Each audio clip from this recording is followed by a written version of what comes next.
சஞ்சய் நகரம் என்ற ஒரு சிறிய கிராமம் இருந்தது.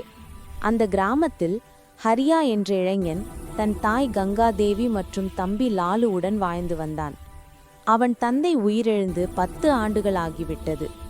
இப்போது வீட்டை நடத்த ஹரியா ஒரு சிறிய தேநீர் கடை வைத்து வேலை பார்த்து வந்தான். ஒரு நாள் காலை ஹரியா வேலைக்கு செல்ல தயாராகிக் கொண்டிருந்தான். அம்மா, நான் கடைக்கு போகிறேன், கொஞ்சம் பணம் தாருங்கள், மதிய சாப்பாடு வாங்க வேண்டும் என்று கேட்டான். அம்மா சற்றே சோகமாக சொன்னாள், பணமா? இப்ப இல்லடா, நீ போய் தேநீர் விற்க ஆரம்பிச்சாதான் கொஞ்சம் வருமானம் வரும். அதை கேட்ட லாலு தம்பி கவலையாக, அப்போ நாம மதியத்துக்கு என்ன சாப்பிட போறோம் அண்ணா என்றான். அதை கேட்ட ஹரியா கோபத்தோடு, என்ன சாப்பிட்றன் என்று என்னை கேட்கிற? உனக்கும் இப்ப 18 வயசு ஆச்சு. வீட்டுக்காக ஏதாவது வேலை பண்ணி 2 காசு எடுத்து வா, இல்லைனா இந்த வீட்ல அடுப்பு எப்படி எரியும் என்று சத்தமாக சொன்னான். அம்மா நடுவே நிதானமாக, அட பாவி, கோபப்படாதே, அவனும் வேலை பண்ணுவான் என்றாள். ஹரியா சும்மா நெடுந்துயரமா மூச்சு விட்டு வீட்டை விட்டு வெளியேறி கடைக்கு போனான். ஓ கடவுளே, இன்று எனக்கு நல்ல வருமானம் வர செய்யணும், இல்லேனா வீட்ல அடுப்பே எரியாது என்று மனதிலே சொன்னான். அவன் கடையை சுத்தமாக அடுக்கிக் கொண்டிருக்கும்போது திடீரென்று கிராமத்திலேயே பெரும் செல்வந்தரான ஜமீன்தார் தன் ஆட்களுடன் அங்கே வந்துவிட்டார். ஹரியா உடனே எழுந்து, ஐயா வாருங்க, உட்காருங்க, இப்போதே உங்களுக்கு ஒரு சுவையான தேநீர் வேணுமா? இஞ்சி சேர்க்கலாமா, இல்லைனா ஏலக்காய் போடலாமா என்று மரியாதையாக கேட்டான். ஆனா ஜமீன்தார் கடுமையா, ஏய், உன் தேநீர் குடிக்க நான் இங்க வரல, நீ எத்தனை மாதத்துக்கு முன்னாடி கடன் வாங்கி இன்னும் தரல, அதுக்காகத்தான் வந்திருக்கேன் என்றார். ஹரியா பயந்து, ஐயா கொஞ்ச நாள் கொடுங்க, தேநீர் கடையில் வியாபாரம் நல்லா போகவில்லை, கொஞ்சம் சிரமமா இருக்கு என்றான். எனக்கு சிரமமாயிருக்கு கஷ்டமாயிருக்கு என்று சொல்லாத, 2 முறை நான் உன்னை விட்டேன், இப்ப சொல்லு, கடை காலி பண்ண போறியா இல்லனா என் ஆட்களை வச்சு அடிக்கவா என்று ஜமீன்தார் சத்தமாக கேட்டார். ஹரியா உடனே பயந்து அவருடைய காலை பிடித்து, ஐயா தயவுசெய்து இப்படி செய்யாதீங்க, பணம் தரேன், கொஞ்ச நாள் குடுங்க என்றான்.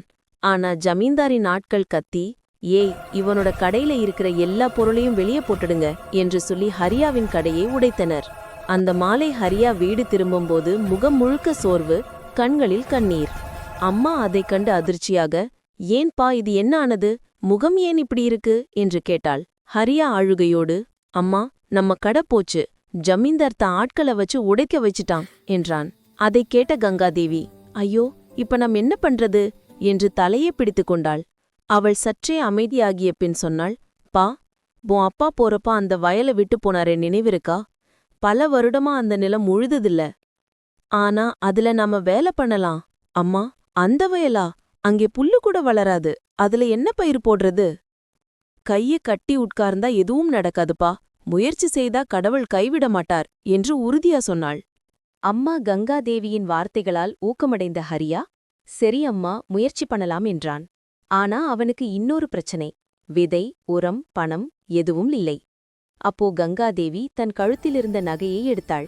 இதை கொடுப்பா, இதை அடகு வச்சு பணம் வாங்கி வயலில் வேலை ஆரம்பிச்சிரு என்றாள். அம்மா, இது அப்பாவின் கடைசி நினைவுதானே, அவர் இருந்தா நீ இப்போ கஷ்டப்படுவியா? அடகு வச்சிடு, பிறகு வெற்றி வந்தா மீண்டும் வாங்கிக்கலாம் என்றாள். அம்மாவின் கண்ணீரை பார்த்து இருவரும் அமைதியா சம்மதித்தனர். மறுநாள் அவர்கள் நகையை அடகு வைத்து விதையும் உரமும் வாங்கி வயலில் பயிர் போடத் தொடங்கினர். மூச்சை நிறுத்தும் வெயிலோ தாறுமாறான மழையோ எதையும் பொருட்படுத்தாமல் இருவரும் இரவும் பகலும் உழைத்தார்கள். லாலு, மண்ணின் வாசனை மாறியிருக்கு, நம்ம உழைப்பு பலிக்கப் போகுது போல. ஆமண்ணா, மண் நம்ம உழைப்பை அறிஞ்சிருச்சு போல. சில மாதங்களில் அந்த வயல் முழுவதும் பச்சை நிறமான பெரிய பெரிய தர்பூசணியால் நிரம்பி வழிந்தது. அவர்கள் அவற்றை வண்டியில் ஏற்றி சந்தைக்கு கொண்டு சென்றனர். அங்கு வியாபாரிகள் ஆச்சரியத்துடன், இவ்வளவு அழகான தர்பூசணிகள் நாங்கள் பார்த்ததே இல்லை என்று சொன்னார்கள். தர்பூசணிகள் கைக்கு கை மாறி விற்கப்பட்டன. மாலை பொழுதில் இருவரும் கணக்கிட்டபோது கையில் நிறைய பணம் இருந்தது. அண்ணா பாரு, இவ்வளவு பணம், இப்போ அம்மாவுக்கு அடகு போன நகையை மீட்டு கொடுக்கலாம். ஆம் லாலு, இப்போ நம்ம உழைப்பின் பலன் கிடைத்தாச்சு. அந்த மகிழ்ச்சியோடு அவர்கள் வீட்டுக்கு வந்து கொண்டிருந்தனர். அதற்குள் பின்பக்கத்திலிருந்து ஒரு கூச்சல் எழுந்தது. பெரிய கூட்டம் அவர்களை நோக்கி ஓடி வந்தது. ஏய் நில்லு ஹரியா என்று ஒருவன் கத்தினான். அது சந்தையிலிருந்த வியாபாரி சம்பக். நீ எங்கள முட்டாள்னு நினைச்சியா? உன் தர்பூசணி வெளியில் பச்சைதான், ஆனா உள்ள வெள்ளை. சுவை இல்ல, சாறு இல்ல. நாங்கெல்லாம் பணத்தை இழந்துட்டோம். எங்களோட பணத்தை திருப்பி கொடு, இல்லனா உன்னால நிம்மதியா இருக்க முடியாது என்று சத்தம் போட்டான். கூட்டம் கோபத்தில் சுழன்றது. ஹரியா பயந்து, அண்ணங்களே மன்னிச்சுக்கங்க, ஏதாவது தவறா நடந்திருக்கும். இதோ நம்மகிட்ட இருக்கிற இந்த பணம், இதை எடுத்துக்கோங்க, எங்களை அடிக்காதீங்க என்றான். அவர்கள் பணத்தை எடுத்துக்கொண்டு அவமானப்படுத்தி அங்கிருந்து சென்றனர். வீட்டுக்கு வந்தபோது ஹரியாவும் லாலுவும் சோர்ந்து போனார்கள். அம்மா, எல்லாம் போச்சு, நம்ம உழைப்பு வீணாயிடுச்சு என்றனர். அம்மா சற்றே அமைதியாகச் சொன்னாள், நிலம் உன்னை ஏமாற்றல, நாம ஏதோ தவறு பண்ணியிருப்போம், இன்னும் முயற்சி பண்ணணும். அவள் சொன்ன வார்த்தைகள் மீண்டும் அவர்களுக்கு உயிர் ஊட்டின. அடுத்த முயற்சியாக அவள் கூறினாள், இந்த முறை தர்பூசணி வேண்டாம், பேரீச்சி மரம் நடுங்க. கொஞ்ச நாள் ஆகும், ஆனா அதுல நிச்சயமா பலன் இருக்கும். அவர்கள் மீண்டும் முயற்சி செய்ய தீர்மானித்தார்கள்.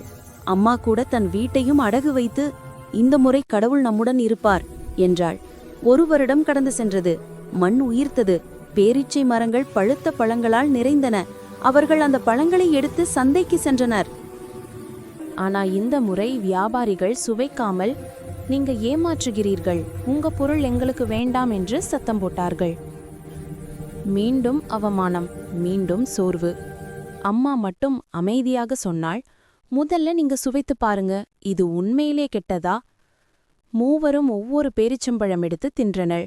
அம்மா, இது ரொம்ப சுவை, ரொம்ப இனிப்பு.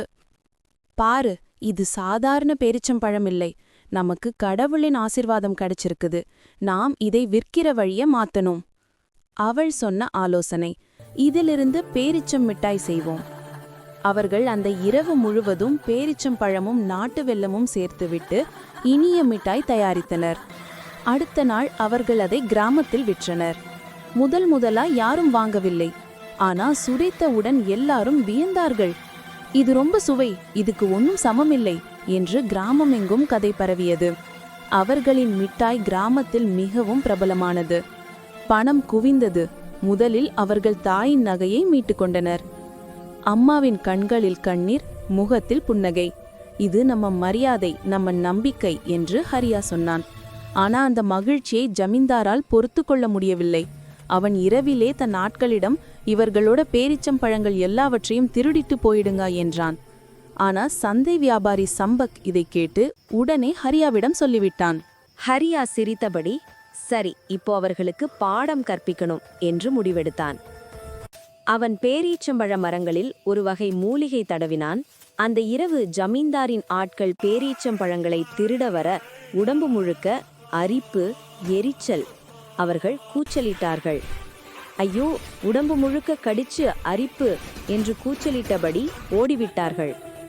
ஹரியாவும் லாலுவும் குலுங்கி குலுங்கி சிரித்தார்கள். அடுத்த நாள் அந்த ஜமீன்தார் தலையை குனிந்து, நான் தவறு செய்துவிட்டேன், மன்னிச்சிடு ஹரியா என்றான். அவன் மன்னித்து, இனி எவரையும் ஏமாற்றாதீங்க என்றான். அதன் பிறகு ஹரியாவின் பேரீச்சம்பழ மிட்டாய் நகரம் முழுக்க பிரபலமாயிற்று. பெரிய வியாபாரிகள் கூட வந்தார்கள். நீங்க தான் ஹரியாவா? உங்க பேரீச்சம்பழ மிட்டாய்களை நாங்க விற்கணும் என்று பெரிய கடைக்காரர் சொன்னார். அந்த நாளிலிருந்து ஹரியாவின் குடும்பம் செழித்தது. அவர்கள் வீடையும் மீட்டனர். அம்மா மகிழ்ச்சியோடு சொன்னாள், எப்படி சொன்னேனோ அப்படியே முயற்சி செய்தவனை கடவுள் கைவிட மாட்டார்.